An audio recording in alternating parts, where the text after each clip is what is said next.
Hello दोस्तों, नमस्कार। दोस्तों, मैं आज आप लोगों को जीवित पुत्री का व्रत कथा जंगली बूटी प्रचार यूट्यूब चैनल द्वारा आप लोगों को शेयर करना चाहता हूं। तो दोस्तों, इसमें आप लोगों को बहुत अच्छे अच्छे सुनने को मिलेंगे। दोस्तों, जीवित पुत्री का व्रत में जीवित वाहन की जन्म कैसे होता है और उसका शादी विवाह कैसे होता है और उसका नाम किस प्रकार उसका नाम पकड़ा जाता है और जीवित पुत्री का व्रत में जो उसका नाना कौन था, उसका मामा कौन था, उसका नाना कौन था, सभी लोगों का नाम आप लोगों को बताऊंगा। तो दोस्तों, वीडियो को शुरू से अंत तक ज़रूर देखना, क्योंकि शुरू से अंत तक आप लोग वीडियो नहीं देखेंगे तो आप लोगों को पूरा जानकारी नहीं होगा। दोस्तों, संपूर्ण कथा मैं आप लोगों को बताने जा रहा हूं, जिसमें चील सियारन की कथा भी शामिल रहेगा। तो दोस्तों, सबसे पहले आप लोगों को मैं रिक्वेस्ट करना चाहता हूं कि अगर चैनल में आप लोग नए हैं तो सब्सक्राइब चैनल को ज़रूर करना और लाइक एवं शेयर भी ज़रूर करना, ताकि अन्य लोगों तक यह वीडियो पहुंच सके। तो दोस्तों, बहुत समय पुरानी बात है, जब ब्रह्मांड में कुछ नहीं था, आकाश था ना पाताल था, ना जल था ना थल था, ना अग्नि ना पवन, कुछ भी नहीं था। उस समय ब्रह्मांड में केवल अखिल निरंजन देव थे। उन्होंने ब्रह्मांड में अकेला बहुत दिन तक रहने के पश्चात अपने मन में विचार करने लगे कि इस अंधकारमय दुनिया में मैं अकेला कितना दिन तक रहूँगा। इस प्रकार सोच विचार करने के बाद उसने सृष्टि की रचना करने का ठाना। तो दोस्तों, आप लोग बहुत से जितिया कहानी सुने होंगे और जाने भी होंगे, परंतु यह आप लोगों के लिए बहुत ही नया कहानी होगा। तो दोस्तों, सबसे पहले उन्होंने सृष्टि की रचना की, जिसमें आकाश की रचना की, पाताल की रचना की, जल की रचना की, थल की रचना की, अग्नि और पवन और जीव जंतु सारे चीज़ की रचना की। दोस्तों, उसके बाद में बहुत दिन गुजरने के बाद एक बार अकाल पड़ गया। दोस्तों, अकाल पड़ने पर 6-7 साल या 8 साल तक पानी बरखा भी नहीं हुआ। उस समय एक राज्य में राजा थे, तो उन्होंने पांजी पत्रा और ज्योतिषियों से दिखाना शुरू किया। और जब ज्योतिषियों ने, उसी राज्य में एक था, उसने कहा कि इस राज्य का राजा अगर जितना भी अपने रैयत प्रजा को खान पान नहीं कराएंगे, भंडारा नहीं कराएंगे, तब तक वर्षा पानी नहीं होगा। इस प्रकार इस बात ने राजा तक पहुंच गया और राजा ने इस बात को सुनकर कहा कि अरे, इतना ये सब बात है तो अवश्य ही मैं अपने रैयत प्रजा को खान पान करवाऊंगा।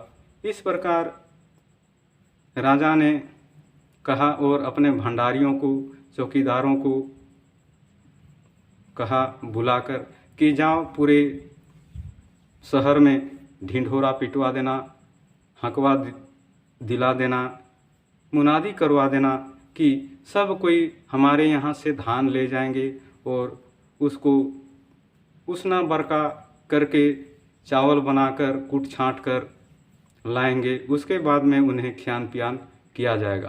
तो दोस्तों, इस प्रकार सभी गांव के जितना भी महिलाएं धान लाने के लिए गए और उसी गांव में, उसी राज्य में एक रानी ब्राह्मणिन थी, वो भी गई। जब रानी ब्राह्मणिन के लिए जब धान नपाने शुरू हुआ, उसी समय से बादल पानी आने लगा दोस्तों, और एकदम 7-8 दिन 10 दिन तक पानी ही पानी आने लगा दोस्तों। उसके बाद में जब चावल धान लेते समय भंडारियों ने कहते गए कि देखो चावल एकदम बिरंग होना चाहिए, नहीं टूटना चाहिए, नहीं तो मारते मारते खलरी उजाड़ देंगे। इस प्रकार भंडारियों ने सभी लेने वाले महिलाओं को कहने लगे। तो दोस्तों उसके बाद में जब बहुत दिन तक बरखा पानी आने लगा, तब उसको चावल को सुखाने, बनाने, कूटने, छाँटने के लिए बहुत दिक्कत होने लगा। तब रानी ब्राह्मणिन ने कभी भी उसना बरका या चावल कूट छाँट नहीं की थी। उसने मन में सोची कि अरे भंडारियों ने इस प्रकार से जो वचन कहा है, अगर चावल टूटा फूटा रहेगा तो मारते मारते खलरी उजाड़ देंगे, इस प्रकार कहा है, तो मैं किस प्रकार करूं। और उन्होंने अपने मन में विचार किया कि अगर सूरज नारायण भगवान को अगर मैं अर्जी विनती करती हूं कि मेरे आंगन में 1-2 घंटा तक धूप कर दे, प्रकाश कर दे, तो मैं भली भांति सुखाकर उसे ले सकूं। तो दोस्तों इस प्रकार रानी ब्राह्मणिन ने सूरज नारायण भगवान को आंगन में निकलकर प्रार्थना की, 10 अंगुली जोड़कर प्रार्थना की कि हे सूरज नारायण देव, अगर मेरे आंगन में आप 1 घंटा या 2 घंटा अगर प्रकाश कर देंगे तो बहुत अच्छा होगा, और मैं जब आप कुछ बात कहेंगे तो मैं आपको बात को मानने के लिए तैयार रहूँगी। तो इस प्रकार कहने पर सूरज नारायण देव ने उनके आंगन में ही केवल प्रकाश कर दिया और भली भांति सुखाकर ब्राह्मणिन ने उसे कूट छाँट कर पहुँचा दिया। तो दोस्तों सभी और महिलाएं लेते गए उन लोगों का, किसी का तो चावल 2 टुकड़ा 3 टुकड़ा इस प्रकार टूटा फूटा हुआ था, और रानी ब्राह्मणिन जिन्होंने भली भांति सुखाकर बना कर ली थी, उसमें एक भी टूटा फूटा चावल नहीं था, और उसमें से एक पैला या एक पोसर उसमें से चावल उछरा बच गया। तो दोस्तों उसे वापस रानी ब्राह्मणिन को दे दिया गया, और उस चावल को लेकर रानी ब्राह्मणिन ने उसे जतन से रख दिया दोस्तों। और जतन से रखने के बाद कुछ दिन तक बीतने के बाद जब सूरज नारायण देव सोचते हैं कि अरे रानी ब्राह्मणिन ने मुझे वचन दी थी कि कभी आपका बात को सुनूंगी मानूंगी कह के, तो मैं जाकर देखता हूँ कि रानी ब्राह्मणिन घर में है या नहीं। और रानी ब्राह्मणिन के घर में जाकर सूरज नारायण देव ने उन्हें पुकारा, कहाँ ब्राह्मणिन, घर में हैं? हाँ घर में हूँ, लिपाई पुताई कर रही हूँ। इस प्रकार कहने पर उस दिन सूरज नारायण भगवान ने वापस चल दिए। उसके बाद में कुछ दिन बीतने पर और पुनः आए। उसके बाद में और उसी तरह बुलाए कि कहाँ ब्राह्मणिन, घर में हैं? हाँ घर में हूँ, चंदन छींटा लगा रही हूँ। इस प्रकार चंदन छींटा लगाते समय दोस्तों उधर से इधर तो जाना ही पड़ता है घर में कहिए।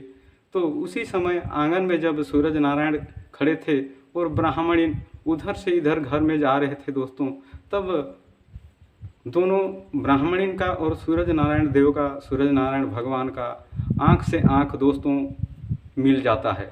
उसके बाद में सूरज नारायण देव वापस पिछाड़ की तरफ जाते हैं, घर के पिछवाड़ी की तरफ, और पेशाब करके चले जाते हैं दोस्तों।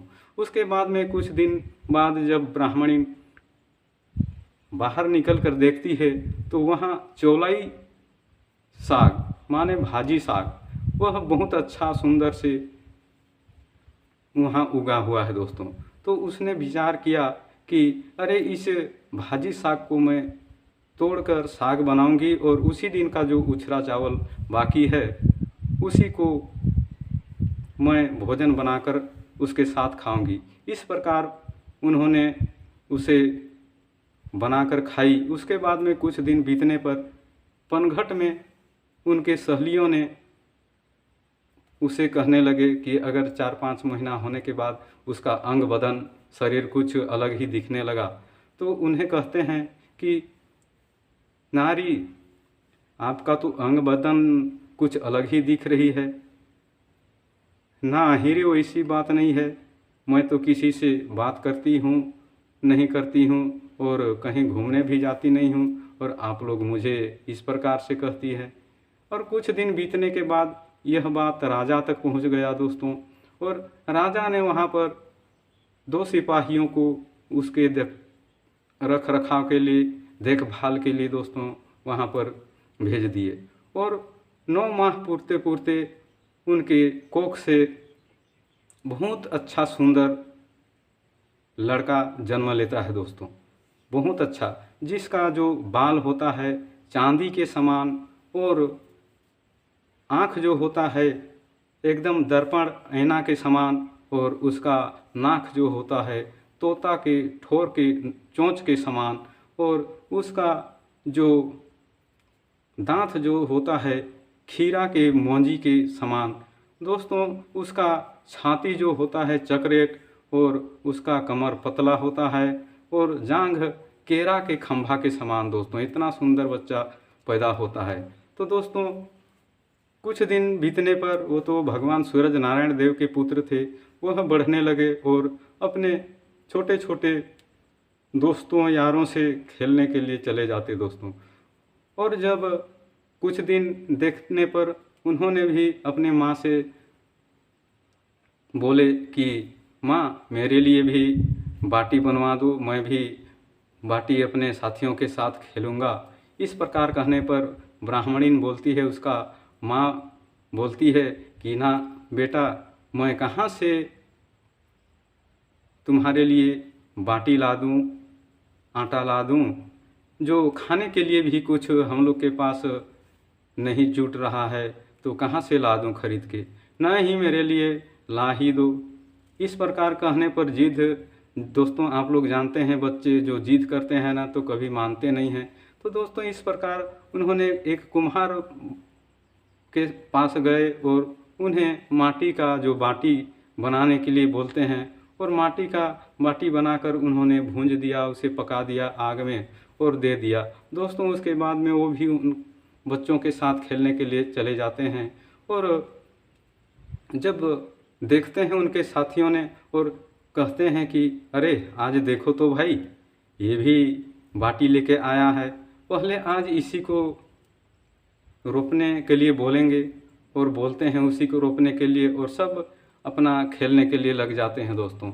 और उसमें से अब खेलते हैं तो सभी लोग ने मारने के लिए नहीं सकते हैं। उसके बाद में जो वो लड़का है उसका पारी आता है, तो उन लोग का तो किसी का लोहा का, किसी का चांदी का, किसी का सोना का, किसी का अनेक प्रकार का बाटी है दोस्तों। इस प्रकार अब उन्होंने जब रोप दिए, कम से कम 1 फीट या 2 फीट ऊंचा, कितना सारा लड़के सब थे, तब उन्होंने ठीक ठाक अपना बाटी को गुड़र दिया। उसके बाद में दोस्तों क्या होता है, जब वो मारते हैं ना तो इतना सारा आटा, इतना सारा बाटी छिछान हो जाता है, चकनाचूर हो जाता है, एक भी वहाँ पर बाटी नहीं मिलता है। तब दोस्तों उन्होंने उस लड़के को कहते हैं, बिन बाप का पो गोटी मारे ठो, इस प्रकार कहकर उन्हें मारते हैं, पीटते हैं। तब वह मांगो मांगो करते करते घर चला जाता है। तब उसका मम्मी बोलती है, देखो बेटा, इसीलिए तो मैं उन लोगों के साथ खेलने के लिए मत जाओ कह के माना करती हूँ, पर मानते नहीं हो। इस प्रकार उन्होंने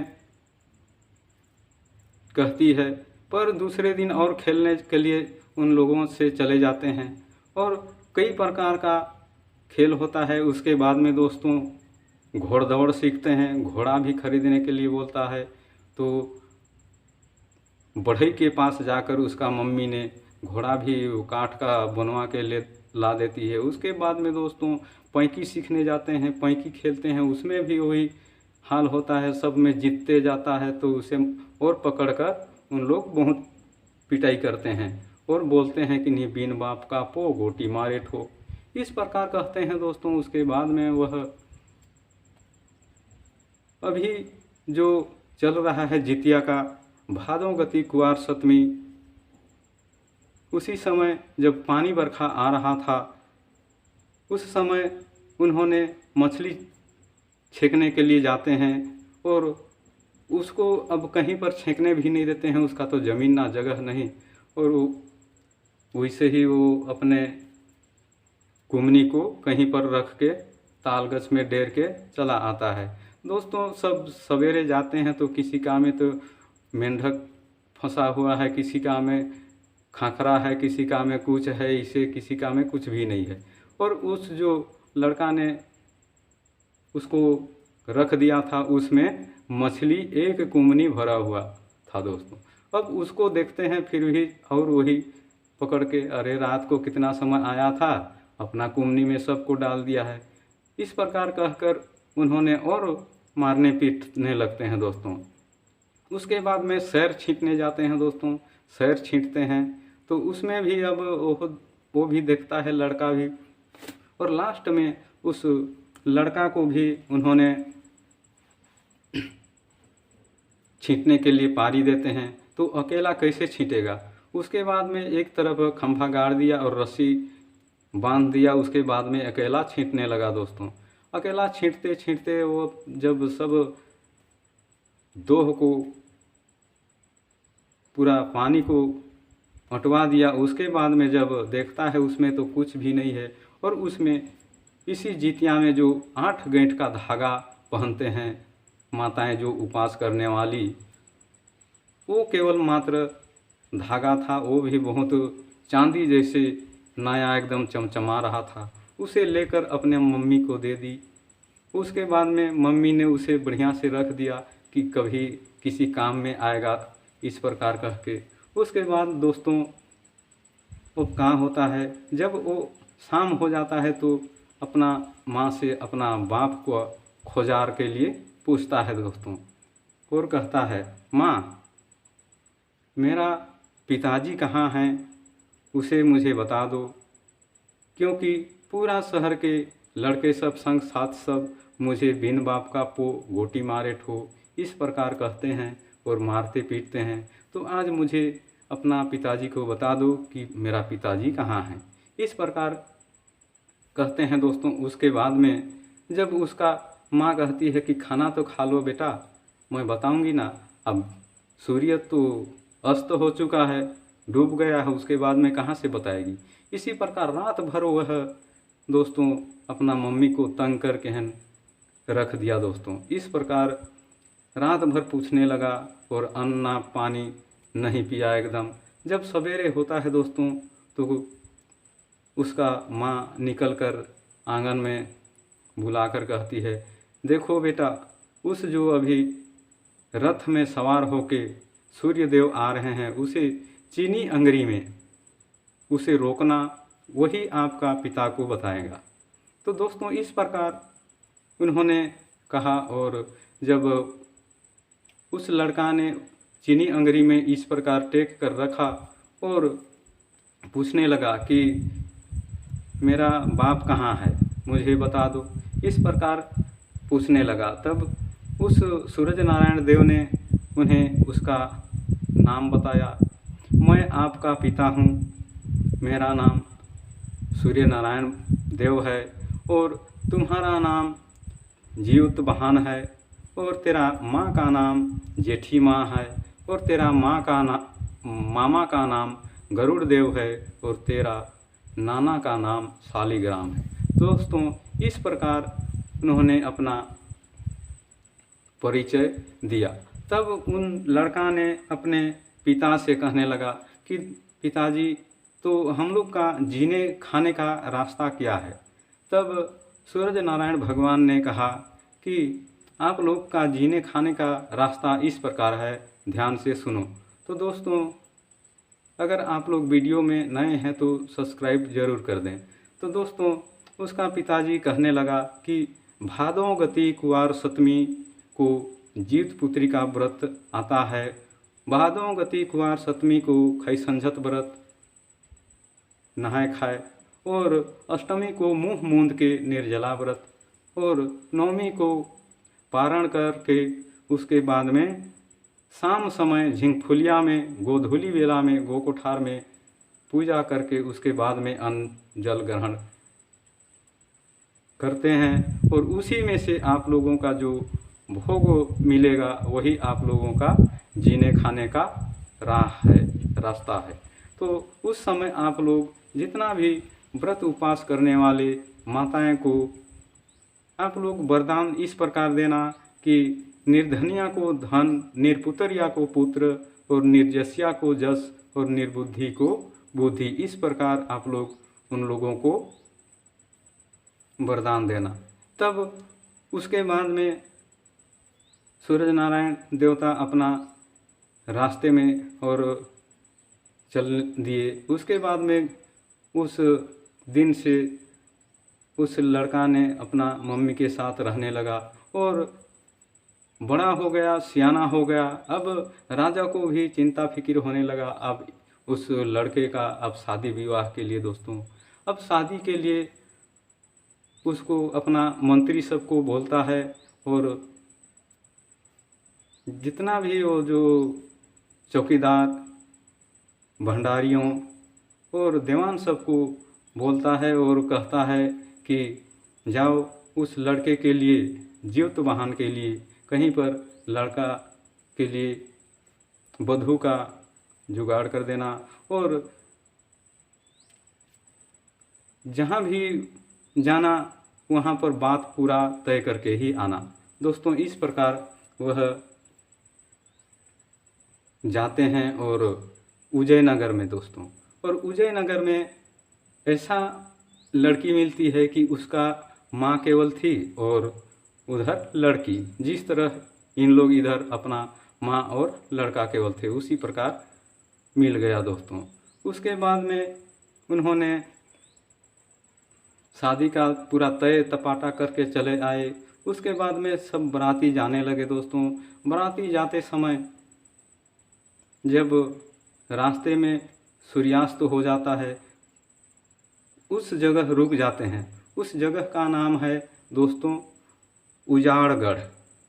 तो दोस्तों उजाड़गढ़ में रुकने के बाद शाम को, रात को वो लड़का बोलता है कि आप लोग यहीं पर रुके रहना, मैं शहर में घूम के आता हूँ।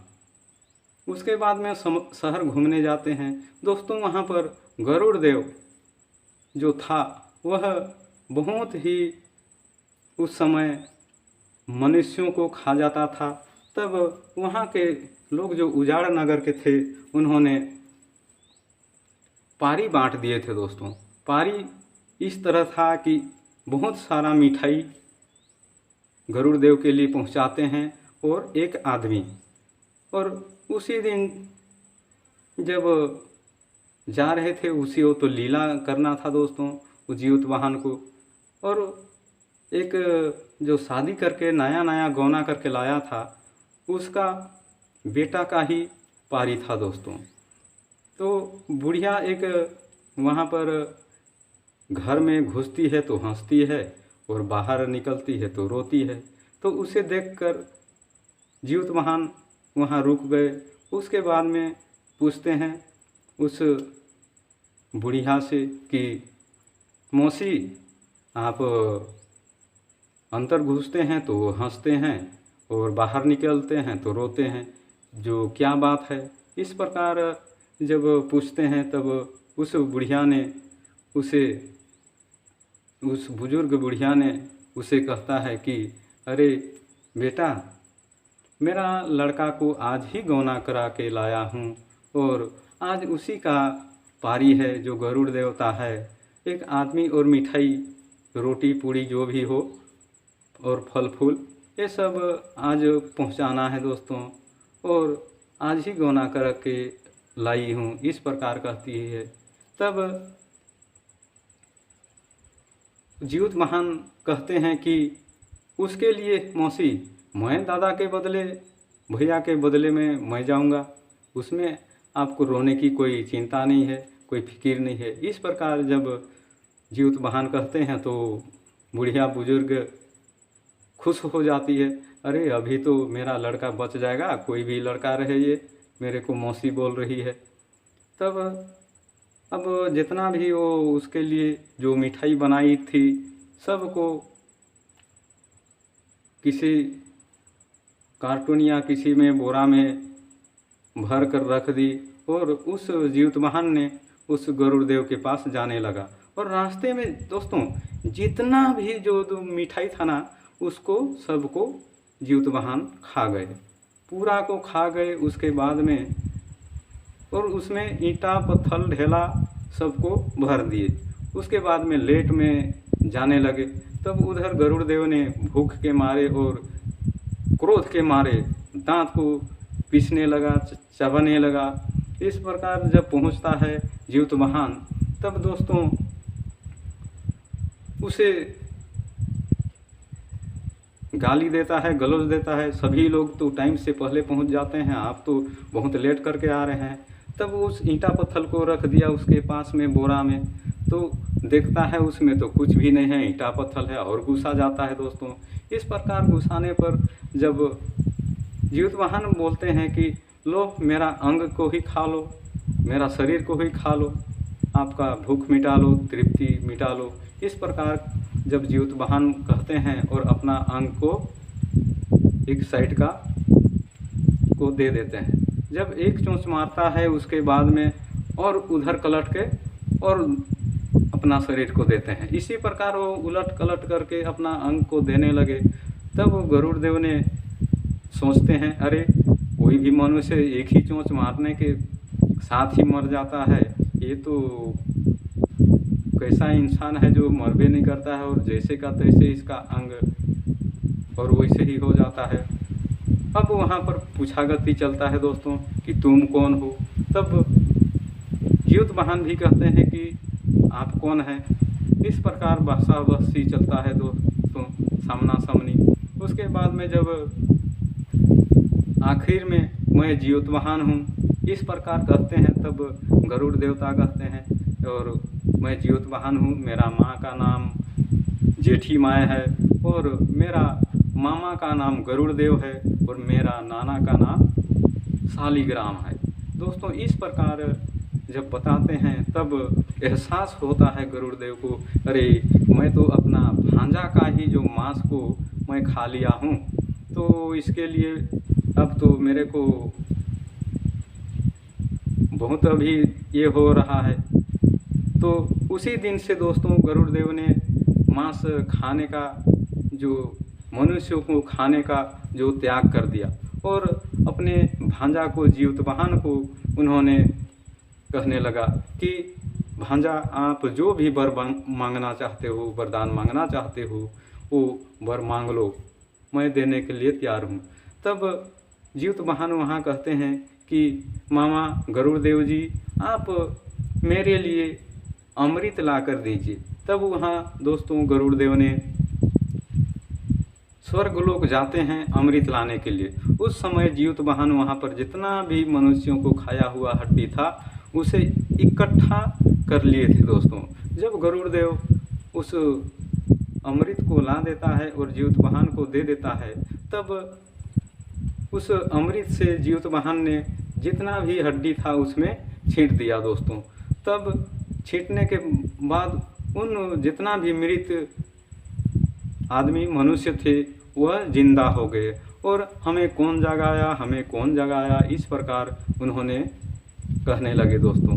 अब उस समय जीवतवाहन मैंने जगाया इस प्रकार उन्हें सांत्वना देने लगा।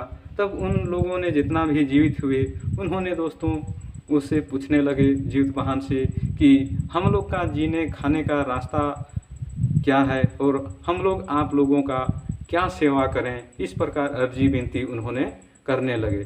तब जीवतवाहन ने उन्हें कहने लगा कि भादों गति कुंवार सतमी को खैसंछत व्रत और अष्टमी को निर्जला व्रत और नवमी को पारण करके शाम को झिंगफुलिया समय में गोधूली बेला में गोकोठार में लक्ष्मी का पूजा करके उसके बाद में ही अन्न जल ग्रहण करना, और इसमें से जो भी आप लोग भोग चढ़ाएंगे वही भोग ही हम लोग का प्रसाद रहेगा, हम लोग का जीने खाने का रास्ता है, उतना ही केवल आप लोगों को करना है। इस प्रकार जीवतवाहन ने उन लोगों को कहा और दोस्तों वहाँ से अब अपना वापस चले गए दोस्तों, बाराती जहाँ पर रुका हुआ था वहाँ पर। उसके बाद में जाते हैं दूसरा दिन सवेरे उदयनगर बाराती, वहाँ से शादी करके लाते हैं दोस्तों। उसके बाद में जीतते खाते रहते हैं। तो दोस्तों अभी चील और सियारन की कथा कहने जा रहा हूँ। तो दोस्तों अगर चैनल में नए हैं और वीडियो आप लोगों को अच्छा लगे तो चैनल को दोस्तों लाइक और शेयर ज़रूर करें और सब्सक्राइब भी ज़रूर कर दें, और कमेंट में लिख कर बताएं कि वीडियो जीत पुत्री का कथा जितिया कहानी आप लोगों को कैसा लगा। तो दोस्तों आइए अब जानते हैं चील और सियारन की कथा। तो दोस्तों बहुत समय पहले जब दो तपेस्विन थे, वो तप करते करते सैकड़ों वर्ष तक तप करते रहे, लेकिन उन्हें कोई भी सिद्धि प्राप्त नहीं हुई। तब उसी रास्ते से एक फिरंता जोगी साधु जा रहा था दोस्तों। तो उस साधु को देखकर उन तपेस्विन ने, दोनों बहन ने हंस दिए। तब उस साधु ने, उस फिरंता जोगी ने वो दोनों बहन को श्राप दे दिया दोस्तों। श्राप दे दिया कि जाओ, तुम लोगों को मांस खाते खाते दिन जाएगा, इस प्रकार जिंदगी भर तुम लोग मांस खाते खाते तुम लोगों का दिन बीतेगा, इस प्रकार श्राप दे दिया। तब दोनों बहन ने मन में विचार करने लगे कि ना बहन, उस साधु ने हमें श्राप दे दिया है, तो हम लोग चलो किसी दोह में, किसी नदी में, किसी नाले में झांप देकर आत्महत्या कर देंगे,